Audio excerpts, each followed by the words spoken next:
Tinggalkan kenormalan lama dan mulailah kenormalan baru yang penuh kasih. Ada 3 alasan saya mengangkat tema atau judul renungan ini. Pertama, hidup manusia itu dinamis. Hidup manusia itu harus bergerak maju, harus bertumbuh, berkembang, bahkan berbuah. Secara alamiah, secara jasmani, secara biologis, kita bertumbuh dari masa ke masa, dari janin, bayi, anak-anak, remaja, orang muda, sampai orang dewasa.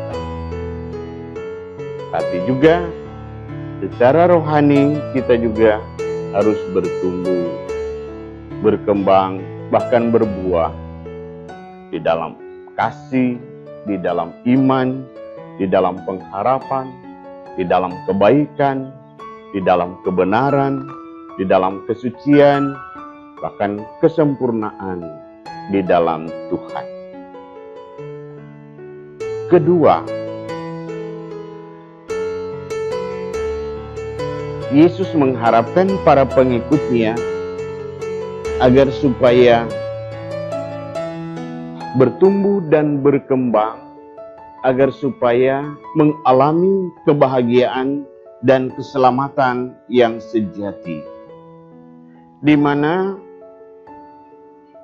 suasana yang penuh kasih hendaknya bertumbuh dan berkembang dan dapat dirasakan oleh setiap orang dalam kehidupan bersama, seperti dalam kehidupan bermasyarakat. Orang bisa mengalami kesehatan bersama, sukacita bersama, kesejahteraan bersama, kerukunan dan kedamaian. Tanpa ada suasana, tanpa ada semangat dan praktik yang berdasarkan semangat cinta kasih, orang tidak akan mengalami kenyamanan dan juga kebahagiaan yang sejati di dalam hidup bermasyarakat. Yesus menegaskan dalam Injil hari ini bahwa ajaran gigi ganti gigi, mata ganti mata, atau kejahatan dibalas dengan kejahatan, atau kekerasan dibalas dengan kekerasan, bukanlah ajaran Yesus, bukanlah ajaran Kristiani, bukanlah ajaran Kristus.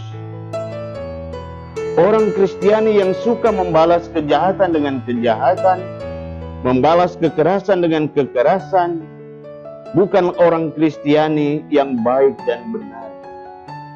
Karena orang Kristiani semacam itu adalah orang Kristiani yang hidup dalam era kenormalan lama, yaitu kenormalan hidup sebelum zaman Yesus. Orang-orang Kristiani yang suka balas dendam, yang suka merugikan orang lain, adalah orang-orang Kristiani yang tidak taat pada ajaran Yesus. Karena dalam sikap mereka nampak dengan jelas bahwa ajaran Yesus, semangat Yesus tidak menjadi pedoman, tidak menjadi petunjuk, tidak menjadi dasar dari praktik kehidupan mereka. Orang Kristiani tetapi tidak menghidupi ajaran Yesus. Jadi orang Kristiani yang suka merugikan orang lain, merampas hak orang lain, membunuh orang lain, membalas dendam, penuh dendam kesumat kepada orang lain, adalah orang-orang Kristiani yang seperti tidak mengenal Yesus atau belum mengenal Yesus. Ataupun mereka mengaku Kristiani, tetapi mereka tidak menjadikan Yesus sebagai jalan, kebenaran, dan hidup. Karena hati mereka belum sungguh-sungguh menerima Yesus sebagai jalan dan kebenaran. Belum sungguh-sungguh menerima Yesus sebagai penuntun hidupnya, sebagai penebus dan penyelamatnya. Yesus menawarkan kenormalan baru, yaitu kekerasan harus dibalas dengan kelembutan, kejahatan dibalas dengan kebaikan, bahkan kedosaan dibalas dengan pengampunan. Karena Yesus mengajarkan kita, kasihilah sesamamu seperti mengasihi dirimu sendiri. Dan Yesus telah menunjukkan teladan bagaimana mempraktikkan ajaran cinta kasih. Cinta kasih kepada orang jahat, cinta kasih kepada orang-orang sakit, cinta kasih kepada orang miskin, cinta kasih kepada orang yang tidak berdaya. Sehingga dalam Injil hari ini, Ia menegaskan bahwa bila orang menginginkan bajumu, berikanlah juga jubahmu. Bila engkau ditampar pipi kiri, berikan juga pipi kananmu.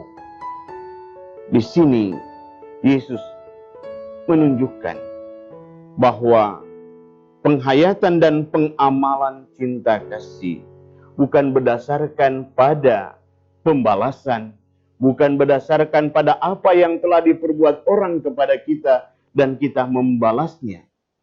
Tapi cinta kasih harus mengalir dari hati yang tulus, yang karena merasakan kebaikan Tuhan, belas kasih Tuhan di dalam kehidupan, maka kita merasa wajib meneruskan belas kasih Tuhan itu dalam praktik hidup kita sehari-hari. Hanya dengan semangat atau hanya dengan cara mengamalkan semangat cinta kasih dengan cara yang luar biasa, kita dapat membangun kehidupan yang dari hari ke hari semakin bertumbuh, semakin berkembang, bahkan semakin berbuah di dalam kasih yang membuahkan kerukunan, kedamaian, dan juga kesejahteraan bersama. Di masa pandemi COVID-19, menaati protokol kesehatan secara disiplin dan juga dengan penuh sukacita merupakan pengamalan akan ajaran cinta kasih Yesus. Pengamalan terhadap ajaran Yesus, cintailah sesamamu seperti engkau mencintai dirimu sendiri. Jadi menaati protokol kesehatan dengan disiplin, memakai masker, tetap jaga jarak dan rajin cuci tangan merupakan wujud ajaran cinta kasih, yaitu mencintai sesama seperti diri sendiri. Karena mempraktikkan ini dengan sukacita, kita menunjukkan tanggung jawab diri kita, tanggung jawab sosial kita, menjaga kesehatan, menjaga kebersihan, menjaga keselamatan diri sendiri dan juga orang lain. Marilah kita mohon kekuatan dan keberanian meninggalkan kenormalan lama yang tanpa kasih, agar kita bisa memulai kenormalan baru dengan semangat kasih yang lebih peduli, lebih solider, lebih melayani, dan rela berkorban demi kehidupan bermasyarakat yang makin hari makin mengalami kerukunan, kedamaian, dan juga kesejahteraan bersama. Semoga